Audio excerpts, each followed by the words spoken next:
I'm Kirk Hanson at the Markkula Center for Applied Ethics at Santa Clara University. We're talking to Pat McGurn, who is Special Counsel to the ISS Governance Services Unit of RiskMetrics. RiskMetrics advises institutional investors on proxy battles, on a variety of matters regarding corporate governance. Pat, you said in a presentation here at the Markkula Center today that institutional investors are interested in a much broader range of measures of risk than they have ever been before. Yeah, I think investors have really said risk is a four-letter word. Wherever it shows up in a corporate structure, they want to understand where the risks are and really measure and manage those risks and make sure that boards of directors and senior management are paying attention to these issues. So whether it's market risk or accounting risk or credit risk or environmental risk or governance risk, they want tools that allow them to track where those risks are and see how managements and boards are doing in both managing and mitigating those potential risks. How are you as RiskMetrics doing with ethics risk?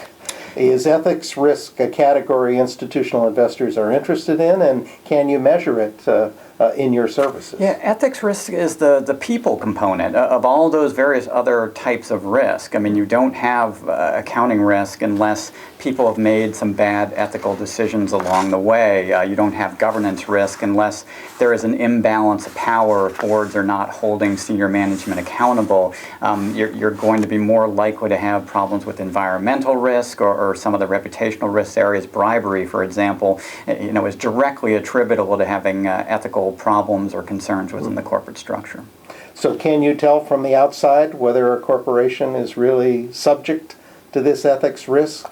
Is it possible for your normal investor, your mom and pop investor, to understand whether a new Enron is around the corner? Yeah, there are huge disclosure gaps. I think this is the one area where I think insiders have much greater transparency into issues related to ethics risks than outsiders do. I think we can look at the outcomes. So, if there's a fine, if there's an action taken by a company that hits the pages of the newspaper that casts their reputation in a negative light, we're really looking at outcome issues. And the question is, can we find other tools or metrics that allow us to try and uncover the antecedents, those things that could lead to those sorts of ethical risk problems in people management at those companies. And that's a challenge, but one that I think we can work with people that work in the ethics field to try and uncover what those metrics are.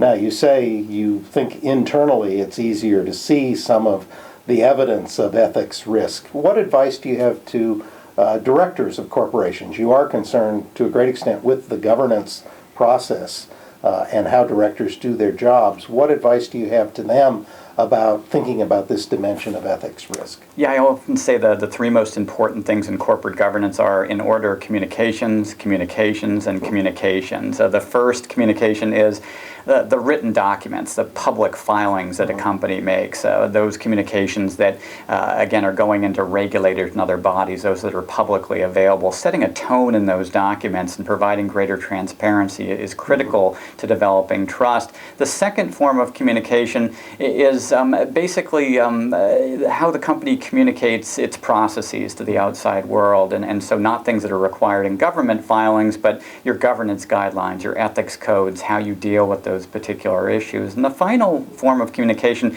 is direct communications, getting boards and senior management out in the marketplace, talking to stakeholders, including investors, about these issues and communicating how companies are engaged in keeping these issues under control. You've had a lot of demand lately for commentary on corporate pay, and that's become an increasing concern of RiskMetrics and such.